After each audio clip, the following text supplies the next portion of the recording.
जय हिंद दोस्तों, मेरा नाम हिमांशु है और मैं एसएससी जीडी 2022 से ऑल इंडिया रैंक 146 के साथ सिलेक्टेड हूँ। तो जो आज का हमारा वीडियो होगा, आज की वीडियो में हम बात करेंगे हमारे पास जो लास्ट के 2 महीने बचे हैं, इनमें हमें कैसे पढ़ना है और हमें इनको कैसे यूटिलाइज करना है, जिससे हम अपना स्कोर मैक्सिमम कर सकें और अपनी डिजायर्ड पोस्ट पा सकें। तो अगर आप चैनल पर नए हैं, चैनल को आपने सब्सक्राइब नहीं किया तो चैनल को सब्सक्राइब कर लें, और अगर आपने अभी तक टेलीग्राम चैनल ज्वाइन नहीं किया हमारा, तो उसको भी ज्वाइन कर लें। उसका लिंक आपको डिस्क्रिप्शन में मिल जाएगा। हमारे टेलीग्राम चैनल का नाम है क्रैक विद हिमांशु। और उसमें हम क्या करते हैं, जो डेली का टारगेट होता है, एग्जाम तक हम उस टारगेट को चलाएंगे और डेली हम बताते हैं कि हमें आज क्या पढ़ना है, कहाँ से रिवाइज करना है और थ्योरी कहाँ से कंप्लीट करनी है। और ये भी बताते हैं हम लोग कि रिवीजन कैसे करना है और किस किस सब्जेक्ट में कितना हमें पढ़ना है। तो आप उसको ज्वाइन कर लीजिए।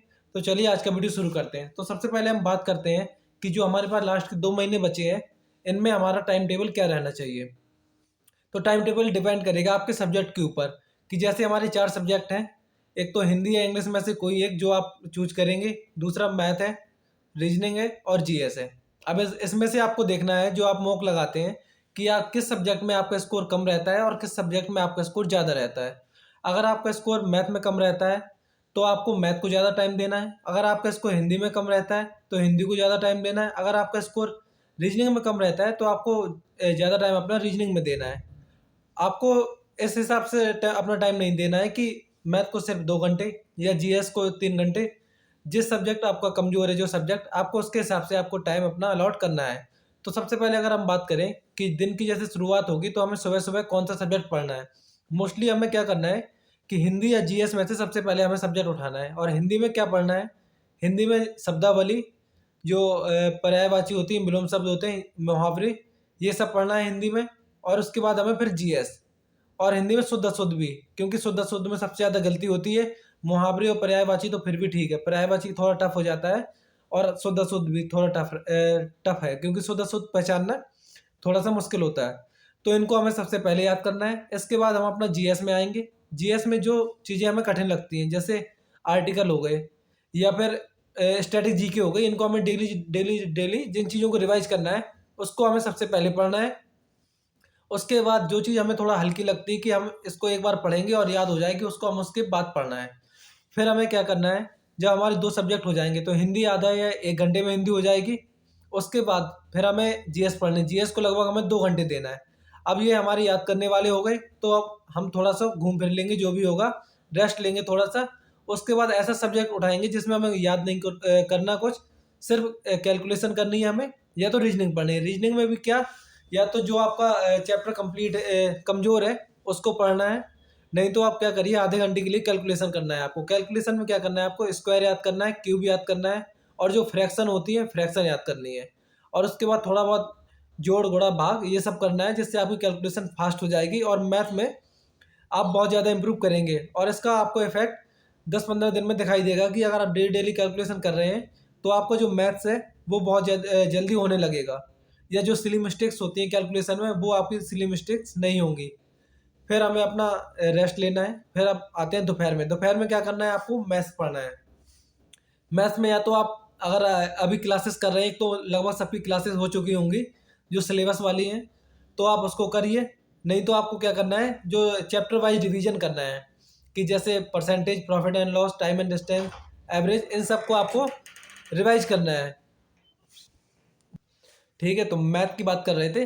तो मैथ में क्या करना है, हमें अपने चैप्टर या थ्योरी, जो भी हमारे कंसेप्ट हैं, उनको रिवाइज करना है। उसके बाद जिस भी चैप्टर में हमें प्रॉब्लम आ रही है, तो उसके हमें 50 या 100 क्वेश्चंस लगाने हैं उसी दिन।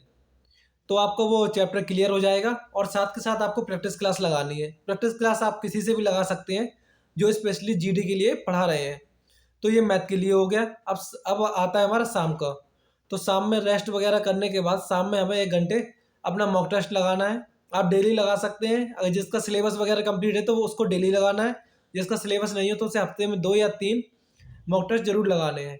और जब मॉक टेस्ट आपको लग जाएगा, उसके बाद आपको उसका प्रॉपर एनालिसिस करना है। एनालिसिस में जो टॉपिक आपको वीक होगा, उसका आपको तुरंत कंप्लीट करना है, या तो उस दिन या फिर आपको अगले दिन। और इतना हमारा ये डेली का टाइम टेबल रहेगा। लगभग आपको 7 से 8 घंटे इसमें लगेंगे। तो आपको 2 महीने तक इतना आपको टाइम देना है। आपका स्कोर अच्छा खासा आएगा, आपको अच्छी खासी पोस्ट मिल जाएगी। और जब आपको इतना हो जाएगा, या जिसका सिलेबस हो रखा है तो उसे क्या करना है, जो RWA में अवतार 2 सीरीज स्टार्ट हुई है, मैंने उसके रिव्यू देखे हैं और मैंने क्लासेस देखी हैं कि कैसी क्लासेस चल रही हैं। तो जिसका सिलेबस हो रखा है या जिसका सिलेबस नहीं हुआ है, तो अगर आपके पास टाइम है तो आपको वो ज़रूर ज्वाइन करनी है, जिसमें आपको जीएस की और मैथ की 2 चीज़ें आपको ज़रूर ज्वाइन करनी है। जीएस पढ़ाएंगे नवीन सर, और वो आपको सारी जितनी भी आपकी थ्योरी हो रखी है या स्टैटिक, सारा आपको उसमें रिवाइज होगा, तो आपको वो ज़रूर करनी है, क्योंकि अगर आप थ्योरी खुद से पढ़ेंगे उसमें तो रिवाइज होगी ही होगी, और साथ में अगर प्रैक्टिस क्लास भी ज्वाइन कर रहे हैं तो उसमें आपकी अच्छे से रिवाइज हो जाएगी। तो आपको वो करनी है। और मैथ दीपक भाटी सर पढ़ा रहे हैं तो आपको उसको भी ज्वाइन करना है। और इसकी हिंदी कमज़ोर है तो हिंदी भी आप ज्वाइन कर सकते हैं, उसमें नीरज सर पढ़ा रहे हैं हिंदी। और reasoning reasoning Rahul Sharma sir पढ़ा रहे हैं। तो जिनका पूरा सिलेबस हो रखा है तो वो चारों सब्जेक्ट की ज्वाइन कर सकते हैं। इससे आपको काफ़ी ज़्यादा बेनिफिट होगा और आपका स्कोर इम्प्रूव होगा और आपका कॉन्फिडेंस भी इससे बूस्ट होगा। तो बस आपको अपनी तैयारी कंटिन्यू रखना ही है और आपको गैप नहीं करना है। अगर आपकी पढ़ाई पूरी 1 हफ्ते चल रही है तो 1 हफ्ते चलनी चाहिए। हो सके तो आप संडे को रेस्ट ले सकते हैं थोड़ा बहुत रिवाइज करने के बाद, जो भी आपका वीक है। और बाकी आप तैयारी करते रहिए, आपका स्कोर में इम्प्रूव होगा। जो भी आपकी प्रॉब्लम हो तो आप टेलीग्राम में ज़रूर बताना, मैं आपका उसमें डाउट सॉल्व कर दूंगा। और आज की वीडियो में इतना ही था। Thank you. जय हिंद।